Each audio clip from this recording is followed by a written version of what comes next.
ಸ್ವಾಮೀಜಿ ದರ್ಶನ ಮತ್ತು ಆಶೀರ್ವಾದಕ್ಕೆ ಕಾತರದಿಂದ ಭಕ್ತ ಸಾಗರ ಕಾಯ್ತಾ ಇತ್ತು. ಇನ್ನು ನೀವಿದ್ದಲ್ಲಿಗೆ ನಾನು ದರ್ಶನವನ್ನು ಕೊಡ್ತೇನೆ, ನಿಮ್ಮಲ್ಲಿಯೇ ನನ್ನನ್ನು ಪ್ರತಿಷ್ಠಾಪಿಸಿಕೊಳ್ಳಿ, ನಾನು ಕುಳಿತಲ್ಲಿಯೇ ಎಲ್ಲ ದರ್ಶನವನ್ನು ಮಾಡಿಸುತ್ತೇನೆ ಅಂತ ಹೇಳುವ ರೀತಿಯಲ್ಲಿ ಆ ಒಂದು ಪದ್ಮಾಸನ ಭಂಗಿಯಲ್ಲಿ ಕುಳಿತುಕೊಂಡಿದ್ದಾರೆ. ಸಿದ್ಧಗಂಗಾ ಮಠದ ಮಹೋನ್ನತ ವ್ಯಕ್ತಿತ್ವಗಳ ದ್ಯೋತಕ ಡಾಕ್ಟರ್ ಶ್ರೀ ಶ್ರೀ ಶಿವಕುಮಾರ ಮಹಾಸ್ವಾಮೀಜಿ ಅವರ ತಪಶಕ್ತಿಗೆ ಶರಣರ ತತ್ವಪಾಲನೆ ಒಂದೆಡೆ ಬಲವನ್ನ ನೀಡಿದರೆ, ಮಠದಲ್ಲಿ ನಿರಂತರವಾಗಿ ನಡೆದುಕೊಂಡು ಬರ್ತಾ ಇರುವಂತಹ ಆ ತ್ರಿವಿಧ ದಾಸೋಹ ಇರಬಹುದು, ತ್ರಿಕಾಲ ಪೂಜೆಗಳೇ ಕಾರಣ ಅನ್ನೋದನ್ನ ಎಲ್ಲರೂ ಒಪ್ಕೊಳ್ತಾರೆ. ಅಂದ್ರೆ ಯಾವುದನ್ನೇ ಮಾಡು, ನಿರಂತರವಾಗಿ ಒಂದನ್ನ ನೀನು ಮಾಡಿಕೊಂಡು ಹೋದ್ರೆ ಅದರಲ್ಲಿ ಸಿದ್ಧಿಯನ್ನ ಕಾಣ್ತೀಯ, ಅದು ನಿನಗೆ ವೇದ್ಯವಾಗುತ್ತೆ ಅನ್ನೋದನ್ನ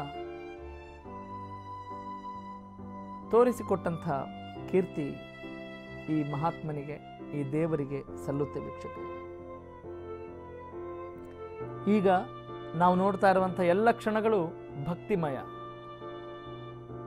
ಯಾವ ರಾಜಕೀಯ, ಮನರಂಜನೆ, ಸಿನಿಮಾ ಎಲ್ಲವನ್ನೂ ಮರೆತು ಎಲ್ಲ ಕ್ಷೇತ್ರಗಳಲ್ಲಿರುವಂಥವರು ಕೂಡ ಅವರ ಐಡೆಂಟಿಟಿಗಳನ್ನು ಬದಿಗೊತ್ತಿ ಭಕ್ತಿಮಯದಲ್ಲಿ ಪಾಲುದಾರರಾಗಿದ್ದಾರೆ.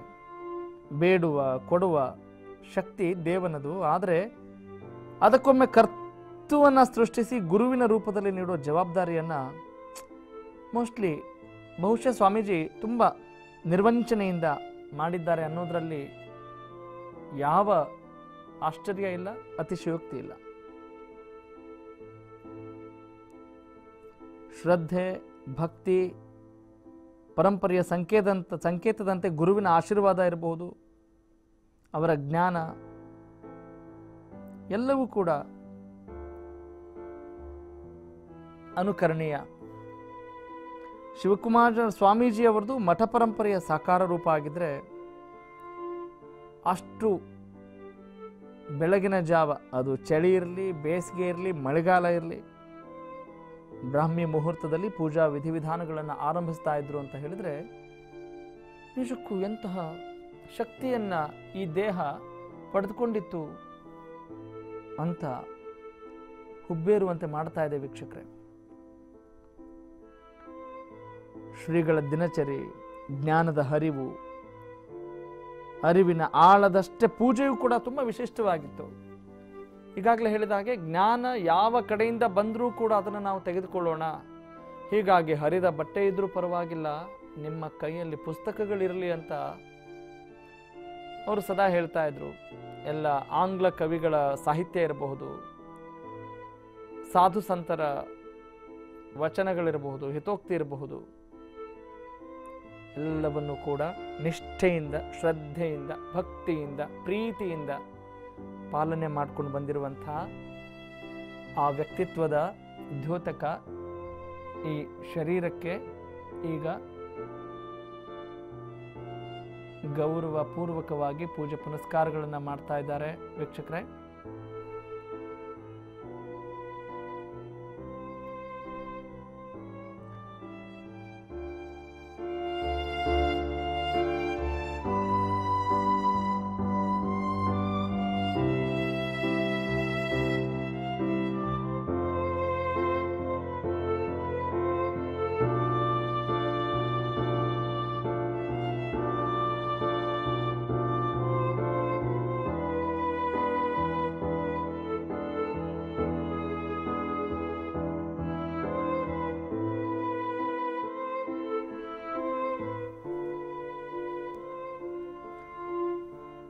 ಅವರ ಇಷ್ಟಲಿಂಗದ ಪೂಜೆ, ಆ ಪರಾಕಾಷ್ಠೆ ಯಾವ ರೀತಿ ಇತ್ತು ಅನ್ನೋದನ್ನು ನೋಡಿದಾಗ,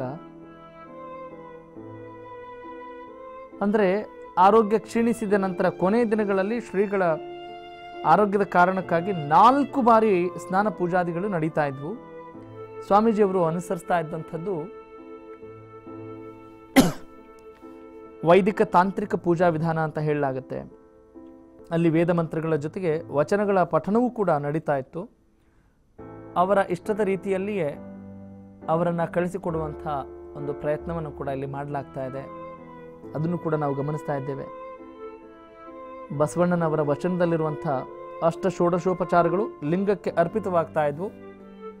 ಅಂತಹ ಇಷ್ಟಲಿಂಗಕ್ಕೆ ಯಾವ ರೀತಿ ಪೂಜೆಯನ್ನು ಮಾಡಲಾಗ್ತಾ ಇತ್ತು ಅದೇ ರೀತಿ ಈಗ ಲಿಂಗ ಶರೀರಕ್ಕೆ ಪೂಜೆಯನ್ನು ಮಾಡ್ತಾ ಇರೋದನ್ನು ನಾವು ಗಮನಿಸ್ತಾ ಇದ್ದೀವಿ ವೀಕ್ಷಕರೇ. ಅಂಗದ ಮೇಲಿನ ಲಿಂಗಕ್ಕೆ ಜಲಾಭಿಷೇಕ ಮಾಡಿದ ನಂತರ ಭಸ್ಮ, ಗಂಧಧಾರಣೆ, ಅಂಗೈ ಅಗಲದ ಕರಡಿಗೆ ಒಳಗಿಟ್ಟಂಥ ರುದ್ರಾಕ್ಷಿ ಮಾಲೆ ನಡುವೆ ಇಷ್ಟಲಿಂಗವನ್ನು ಇಟ್ಟು ಪೂಜೆ ಆರಂಭಿಸ್ತಾ ಇದ್ದಂಥ ಸ್ವಾಮೀಜಿಗೆ ಅದೇ ರೀತಿಯಲ್ಲಿ ಪೂಜೆಯನ್ನು ಮಾಡ್ತಾ ಇರೋದನ್ನು ನಾವೀಗ ಗಮನಿಸ್ತಾ ಇದ್ದೇವೆ. ಅಂದರೆ ಬಿಲ್ವಪತ್ರೆ ಮೇಲೆ ಸ್ವಾಮೀಜಿಗೆ ತುಂಬ ವಿಶೇಷವಾದಂಥ ಒಲವಿತ್ತು ಕೂಡ. ಸಂಪ್ರದಾಯದ ಪ್ರಕಾರ ಬಿಲ್ವಪತ್ರೆಯನ್ನು ಕೂಡ ಇಡುವಂಥದ್ದು ವಾಡಿಕೆ. ಅದೇ ರೀತಿ ಬಿಲ್ವಪತ್ರೆ ಶಿವನಿಗೆ ಪ್ರಿಯ ಅಂತ ಹೇಳ್ತಾರೆ. ಅದೇ ರೀತಿ ಈ ಶಿವಕುಮಾರ ಸ್ವಾಮೀಜಿಗೂ ಕೂಡ ಎಲ್ಲಿಲ್ಲದ ಪ್ರೀತಿ ಅಂತ ಹೇಳಲಾಗ್ತಾ ಇತ್ತು. ಪೂಜೆಗಾಗಿಯೇ ಶ್ರೀಮಠದ ಆವರಣದಲ್ಲಿ ವಿವಿಧ ಹೂವುಗಳ ತೋಟ ಮಾಡಲಾಗಿರೋದನ್ನು ಕೂಡ ಮಠಕ್ಕೆ ಭೇಟಿ ಕೊಟ್ಟಂಥವರು ಅದನ್ನು ಗಮನಿಸಬಹುದು, ನೋಡಬಹುದು. ಅಂದರೆ ಅವರಿಗೆ ಪ್ರಕೃತಿಯ ಮೇಲೆ ಎಷ್ಟು ವಿಶೇಷವಾದ ಪ್ರೀತಿ ಮತ್ತು ಅದರ ವೈಜ್ಞಾನಿಕ ಸತ್ಯವನ್ನು ಕೂಡ ಸ್ವಾಮೀಜಿಗಳು ತಿಳಿದುಕೊಳ್ಳದೇ ಇರ್ತಿರ್ಲಿಲ್ಲ. ಅವರು ಯಾವುದೇ ಆಚರಣೆಯನ್ನು ಮಾಡಿದರೂ ಕೂಡ ಆ ಆಚರಣೆಯ ಹಿಂದೆ ವಿಚಾರವನ್ನು ಮಾಡ್ತಾ ಇದ್ದಂಥ ಶಕ್ತಿ ಸ್ವಾಮೀಜಿಗಳಿಗಿತ್ತು ಅನ್ನೋದನ್ನು ನಾವು ಮರೆಯೋಂಗಿಲ್ಲ ವೀಕ್ಷಕರೇ.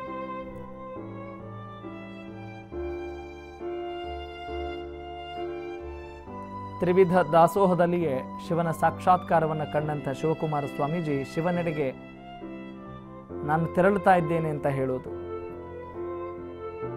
ದೇವರು ದೇವರ ಎಡೆಗೆ ತೆರಳುತ್ತಾ ಇರೋದು, ಎಂತಹ ಶಬ್ದಗಳ ವ್ಯಾಖ್ಯಾನ ನೋಡಿ ವೀಕ್ಷಕರೇ. ಆ ಶಬ್ದಗಳಿಗೆ ಅರ್ಥವನ್ನ ಕೊಟ್ಟಂತಹ ಒಂದು ಕೀರ್ತಿ. ನಾವು ಬಳಸುವಂತಹ ಶಬ್ದಗಳು ಪದಪುಂಜಗಳಿಗೆ ಒಂದು ಇವತ್ತು ಭೂಷಣ, ಗೌರವ ಸಿಗ್ತಾ ಇದೆ ಅಂತ ಹೇಳಿದರೆ ಈ ಮಹಾತ್ಮನ ವ್ಯಕ್ತಿತ್ವದಿಂದ ಅನ್ನೋದನ್ನು ನಾವು ಮರೆಯುವ ಹಾಗಿಲ್ಲ ವೀಕ್ಷಕರೇ.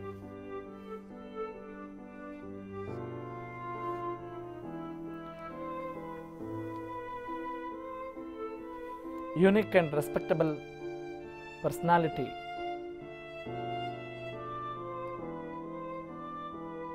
ವಿಭಿನ್ನ ಮತ್ತು ವಿಶಿಷ್ಟಪೂರ್ಣವಾದ ವ್ಯಕ್ತಿತ್ವವನ್ನು ಸ್ವಾಮೀಜಿಯಾಗಿ ಸನ್ಯಾಸದ ದೀಕ್ಷೆಯನ್ನು ಪಡೆದ ನಂತರವೂ ವಿದ್ಯಾರ್ಥಿಯಾಗಿ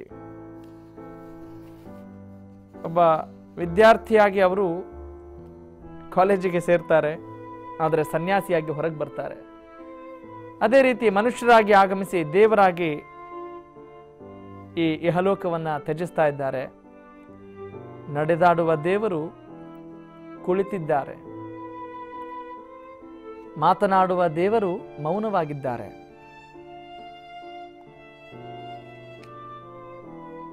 ದರ್ಶನ ಕೊಡುತ್ತಿದ್ದ ದೇವರಿಗೆ ಎಲ್ಲರ ದರ್ಶನವಾಗ್ತಾ ಇದೆ, ಭಕ್ತರ ದರ್ಶನವಾಗ್ತಾ ಇದೆ, ಅಸಂಖ್ಯಾತ ಭಕ್ತರ ದರ್ಶನ ಸಿಗ್ತಾ ಇದೆ. ಮತ್ತು ಇನ್ನು ನಮ್ಮ ದರ್ಶನ ಗದ್ದುಗೆಯ ಮೂಲಕ ಅನ್ನೋದನ್ನು ಸಾರಿ